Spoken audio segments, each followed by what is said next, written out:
आज हम डिस्कस करने वाले हैं ज़ेल्डाल मेथड। ज़ेल्डाल मेथड के द्वारा भी हम किसी ऑर्गेनिक कंपाउंड में नाइट्रोजन का परसेंटेज निकालेंगे।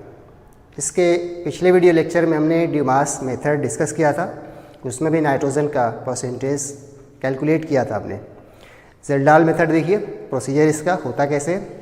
सबसे पहले हम ऑर्गेनिक कंपाउंड जिसका वेट आपको दिया रहेगा, इसमें नाइट्रोजन उपस्थित रहता है, इसको हम कंसंट्रेटेड H2SO4 के साथ मिला के हीट करते हैं और इसमें ऑर्गेनिक कंपाउंड के अंदर जो नाइट्रोजन है वो कन्वर्ट हो जाता है अमोनियम सल्फेट में। अमोनियम सल्फेट बनने के बाद इसमें हम एक्सेस में NaOH मिलाते हैं जिससे कन्वर्ट होता है अमोनिया में और Na2SO4 और वाटर। तो फाइनली ये दो स्टेप के बाद जो सबसे बड़ा टारगेट है आपका अमोनिया प्राप्त होना, अमोनिया गैस प्राप्त हो जाता है। जब भी आपका सवाल दिया जाएगा ज़ेल्डाल मेथड का, तो जो चर्चा की जाएगी सवाल के अंदर वो अमोनिया के बारे में चर्चा की जाएगी कि ज़ेल्डाल मेथड के द्वारा एस्टिमेशन किया गया अमोनिया गैस प्राप्त हुई। जब यहाँ पे आप पहुँच गए तो असली सवाल यहाँ से शुरू होता है। अमोनिया आप जानते हैं एक प्रकार का बेस होता है और इसी की मात्रा के हिसाब से, इसी के अमाउंट के हिसाब से हम तय करेंगे कि ऑर्गेनिक कंपाउंड के अंदर नाइट्रोजन कितना % था। अमोनिया एक बेस है और इसके लिए हम एक एसिड मिलाते हैं, स्टैंडर्ड एसिड मिलाते हैं। उसकी नॉर्मेलिटी या वॉल्यूम हमको पता रहता है कि हमको कितना मिलाना पड़ेगा। अब देखिए लिखा हुआ है एब्जॉर्ब इन स्टैंडर्ड H2SO4, यानी इस अमोनिया को हम एब्जॉर्ब करवाते हैं सल्फ्यूरिक एसिड के अंदर और इसका मेज़रमेंट करते रहते हैं और ये मेज़र करते हैं कि कितना इसको मिलाया गया। एक्चुअली इसका मेज़रमेंट जब किया जाता है न्यूट्रलाइज करने के लिए तो इसकी नॉर्मेलिटी आपको पता होना चाहिए या मोलैरिटी भी पता होना चाहिए, दोनों में से एक पता होना चाहिए। और वॉल्यूम का मेज़रमेंट करते रहते हैं और देखा जाता है कि कितना यूज़ हुआ ताकि इसको पूरी तरह से एब्जॉर्ब कर जाए या न्यूट्रलाइज कर जाए। फाइनली हम इस फार्मूले से नाइट्रोजन का परसेंटेज निकालते हैं। फार्मूला याद कर लीजिए 1/0.4 N/V/W। ये N और V क्या है हमने नीचे डिस्क्राइब किया है। N नॉर्मेलिटी है, V वॉल्यूम है, वॉल्यूम ml में होना चाहिए और ये किसका होता है of standard H2SO4 to neutralize ammonia, यानी अमोनिया को न्यूट्रलाइज करने में कितना वॉल्यूम और किस नॉर्मेलिटी का एसिड इस्तेमाल किया गया। सीधे पुट करिए, सीधे answer percentage of nitrogen. NCERT में फार्मूला इस तरह से नहीं दिया है, उसमें मोलैरिटी की फॉर्म में दिया और थोड़ा सा टिपिकल है, बहुत डिफिकल्ट है उसको समझने में। हम बहुत इजी में बताएंगे। कोई भी सवाल आप बुक से करना चाहें, किसी गाइड से करना चाहें तो आप ट्राई कर सकते हैं। दूसरी चीज़ तो यहाँ पे एक अलग से हमने लिखी हुई है। यहाँ पे कई बार ऐसा होता है कि अमोनिया को न्यूट्रलाइज करने में हम उतना ही एसिड मिलाते हैं ताकि एग्जैक्टली न्यूट्रलाइज हो जाए, लेकिन कई बार ऐसा होता है कि हम एक्सेस में डाल देते हैं। स्टैंडर्ड ही रहता है लेकिन एक्सेस में डाल देते हैं, मतलब जितना चाहिए उससे ज़्यादा डाल देते हैं। तो इससे होगा क्या, अगर एक्सेस में डालेंगे तो कुछ सल्फ्यूरिक एसिड इस केस में बच सकता है और जब ये एसिड बच जाता है तो इसको न्यूट्रलाइज करने के लिए इसमें अलग से हम लोग स्टैंडर्ड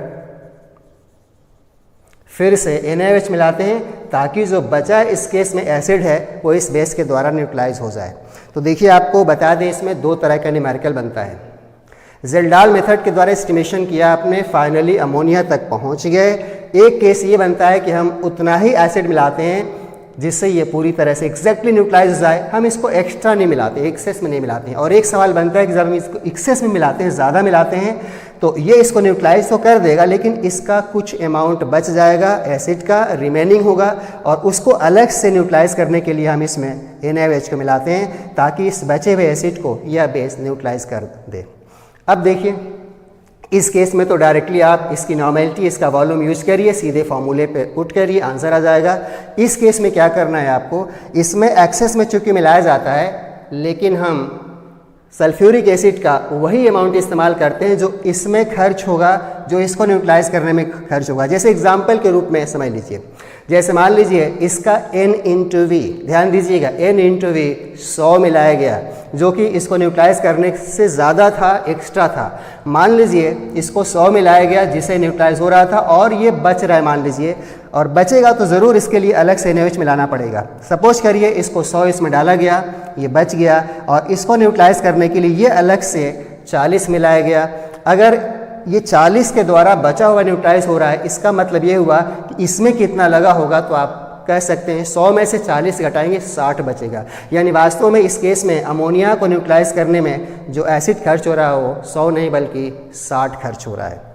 तो ये दो तरह के सवाल हम लोग करेंगे, एक डायरेक्टली सिंपल होता है और इस तरह से। और आपको बता दें जो जेल्डाल मेथड है ये 3 स्टेप का अप्रोच होता है। हमने अप्रोच के नाम लिखे हुए हैं, देखिए डाइजेशन, डिस्टिलेशन और टाइट्रेशन।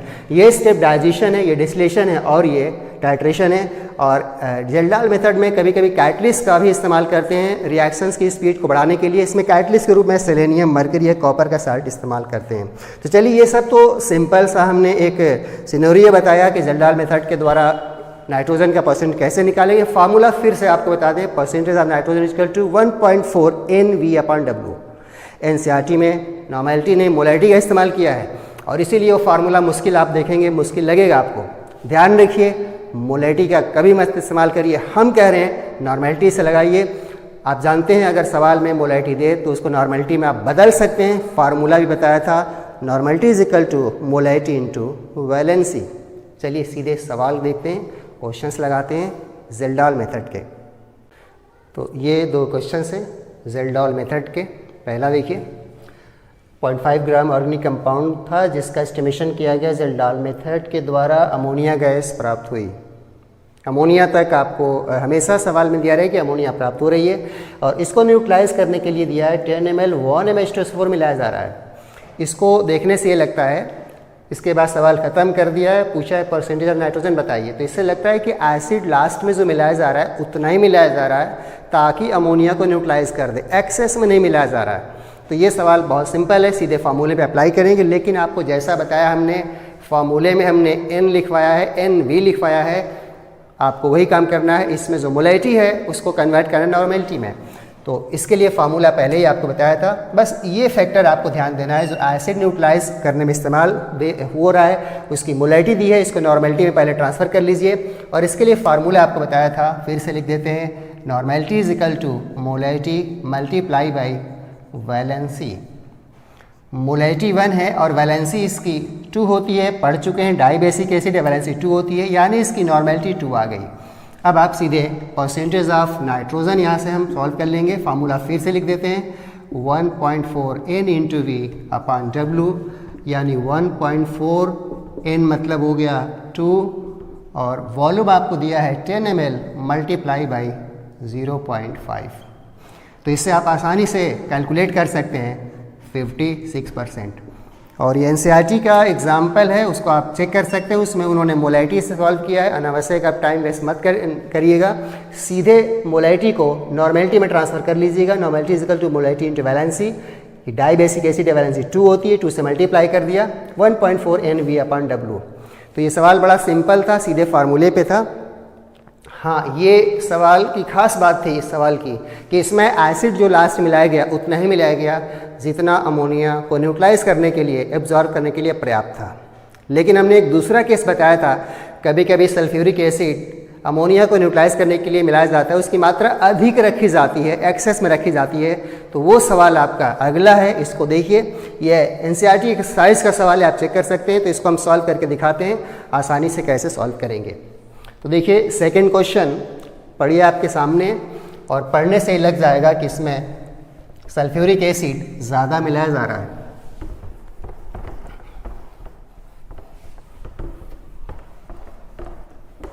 तो ये सेकंड क्वेश्चन देख लीजिए, सवाल बिल्कुल उसी तरह का है। 0.5 ग्राम ऑर्गेनिक कंपाउंड का जेल्डाल मेथड के द्वारा एस्टिमेशन किया गया, अमोनिया प्राप्त हुआ जो एब्जॉर्ब हो रहा है 50 ml 0.5 m H2SO4 में।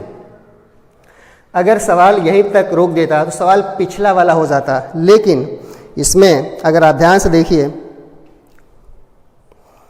तो इसमें लिखा है residual acid required 60 ml 0.5 m NaOH for neutralization. Residual acid का मतलब जो लगता है कि एसिड जो मिलाया जा रहा है अमोनिया को न्यूट्रलाइज करने के लिए, ये ज़्यादा मिलाया जा रहा है। इसका कुछ हिस्सा अमोनिया को उदासीन कर देगा, न्यूट्रलाइज कर देगा, और उसके बाद ये कुछ बच जाएगा, रेजिडुअल यानी बचा हुआ एसिड है, जिसके लिए बाद में लास्ट में जैसा हमने बताया था NaOH मिलाया जा रहा है न्यूट्रलाइज करने के लिए। तो इसके लिए आपको बस ये पता लगाना है कि वाकई में अमोनिया को न्यूट्रलाइज करने में एसिड कितना इस्तेमाल किया गया होगा। तो सबसे पहली चीज़ जैसा आपको बता चुके हैं, जेल्डाल मेथड के किसी सवाल में जैसा हमने बताया, मोलैरिटी का इस्तेमाल मत करिए, नॉर्मेलिटी का इस्तेमाल करिए। तो चलिए देखते हैं, पहले इस डाटा को देख लीजिए और इस डाटा के हिसाब से हम सीधे इसको पहले हम मोलैरिटी को कन्वर्ट करेंगे नॉर्मेलिटी में। Normality is equal to molarity into valency molarity 0.5 है और वैलेंसी 2 होती है, यानी कि 1 आ गया। इसका मतलब ये एसिड अब कैसे लिखा जाएगा, देखिए 50 ml 1N H2SO4।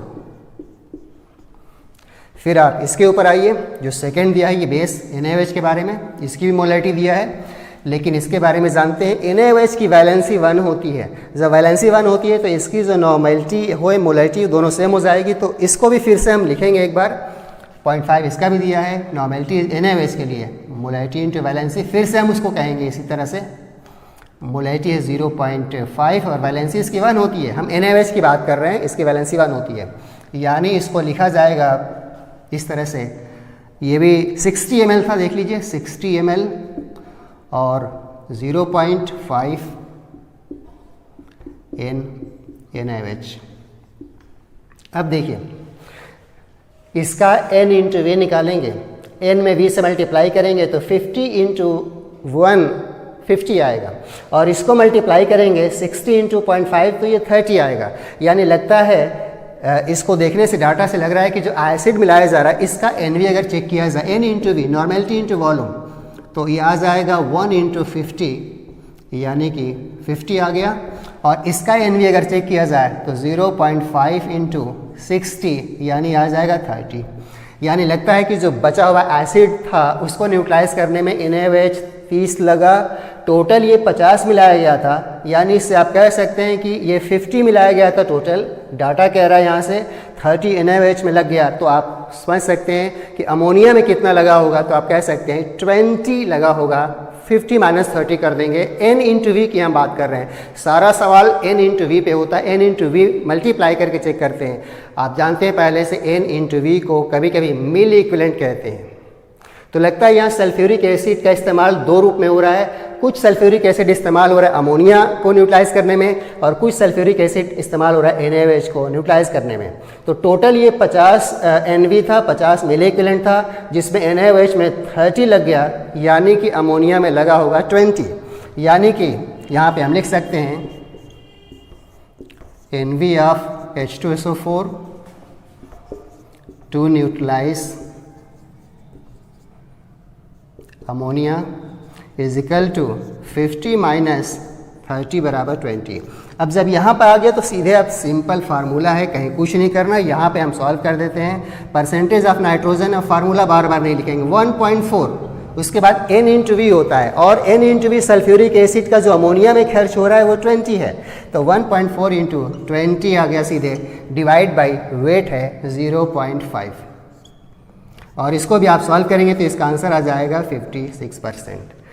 तो ये सवाल थोड़ा सा मुश्किल आपको दिख रहा है, लेकिन है बहुत आसान। आपको बस ये करना है, सुन लीजिए फिर से, सल्फ्यूरिक एसिड जब एक्सेस में मिलाया जाता है तो उसका n इंटू वी कैलकुलेट करिए, NaOH वाला n इंटू वी कैलकुलेट करिए, और एसिड वाले में से NaOH बेस वाले को माइनस कर देंगे तो वो H2SO4 निकल जाएगा जो अमोनिया में खर्च होगा, जैसा कि 20 आया है। और फिर सीधे फार्मूले में अप्लाई करिए 1.4 n इंटू वी, वो H2SO4 का जो अमोनिया के लिए खर्च हुआ, divide by W 56%।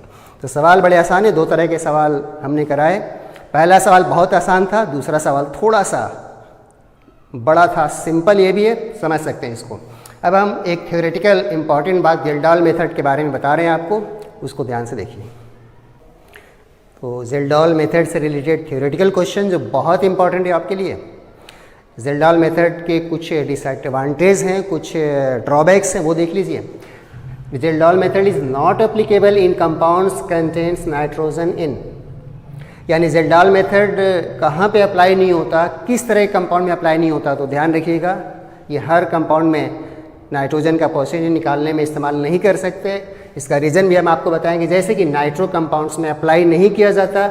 Azo groups, azo आप पढ़ चुके हैं, जान चुके हैं। इसके अलावा नाइट्रोजन जब रिंग के अंदर उपस्थित होता है, रिंग के अंदर होना चाहिए, रिंग के बाहर नहीं, तो ऐसे कंपाउंड्स में हम ज़ेल्डॉल मेथड को अप्लाई नहीं कर पाते।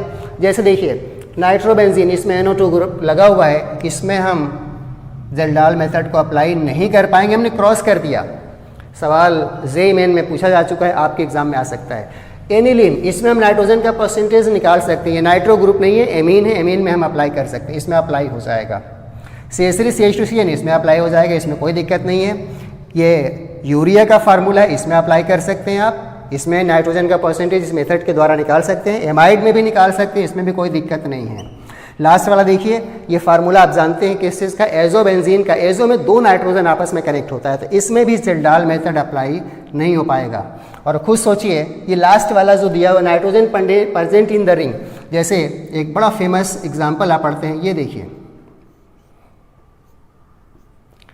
इसमें नाइट्रोजन है सिर्फ, लेकिन ये रिंग के अंदर है, रिंग के अंदर कनेक्ट है। पिरिडीन कहते हैं, आप जानते हैं, याद रखिए, पिरिडीन के अंदर नाइट्रोजन का परसेंटेज जेल्डाल मेथड के द्वारा नहीं निकाल पाएंगे हम। ये 3 हमने स्टैंडर्ड चीज़ें लिख दी हैं। नाइट्रो ग्रुप जिसके अंदर हो, एजो ग्रुप हो, और नाइट्रोजन रिंग के अंदर जैसे पिरिडीन है, इसमें नाइट्रोजन का परसेंटेज हम जेल्डाल मेथड के द्वारा नहीं निकाल सकते, बाकी सब में निकाल सकते हैं। और क्यों नहीं निकाल सकते, इसका रीज़न बता देते हैं। इन सारे कंपाउंड्स का नाइट्रोजन एक्चुअली अमोनियम सल्फेट में कन्वर्ट नहीं हो पाता है। आपने जो इसका बेसिक चीज़ देखी थी, तो उसमें यही था कि पहले हम H2SO4 जब मिलाते थे तो नाइट्रोजन कन्वर्ट हो जाता था अमोनियम सल्फेट में। इनका नाइट्रोजन अमोनियम सल्फेट में कन्वर्ट नहीं हो पाता। तो जेल्डाल मेथड से सवाल आपके पेपर में आ सकता है, ध्यान रखिए। वास्तव में देखा जाए तो नाइट्रोजन का परसेंटेज 2 अलग अलग मेथड से कैलकुलेट किया जाता है, बाय ड्यूमास मेथड, और आज आपने किया जेल्डाल मेथड। तो आज के लिए इतना ही, मिलते हैं अगले वीडियो लेक्चर में।